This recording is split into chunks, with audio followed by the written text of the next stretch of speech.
Hi, today I'm going to walk you through enabling experience gift cards with Beyonk. Experience gift cards are one of the easiest ways to boost revenue and keep your visitors coming back. With Beyonk, experience gift cards let your loyal customers share what they love by buying an experience for friends and family. It's quick to set up, simple for customers to use, and helps drive bookings year round. So let me show you how you enable that. First, you go to apps. Once you go to my apps, go to discover apps, go to gift cards and enable the gift card. Once enabled, you can go to enable experience gift cards. Go ahead and turn this on. You can go ahead and view it from the Experience Gift Cards product page. I'll go ahead and press it right here. And you're also able to preview the email that gets sent out. So you can preview it by pressing preview email, send it to yourself, and it will show you what that email will look like. We're going ahead and press the Experience Gift Cards product page. There are a couple that have already been created, but we'll go ahead and create another gift card. So here it walks you through everything to do. So please select the experience you want to do. So we're going to do garden admission.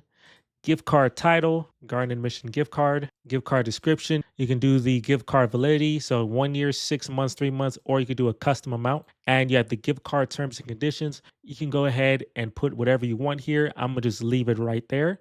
Go ahead and press continue. From there, it's going to show you what tickets are included with this gift card. We'll set it for, let's say, $15 or 15 pounds and press continue. And from there, you can go ahead and publish the experience gift card and press finish. Once finished, this gift card, it will show up like this when a customer is about to go purchase it. Customer can go ahead and send to whoever they want to gift it to, add it to cart, and they can also include a gift message and make it a personal message for the recipient. Thank you for watching this video on how to set up experience gift cards. If you want to learn how to set up cash gift cards, go ahead and click this video right here.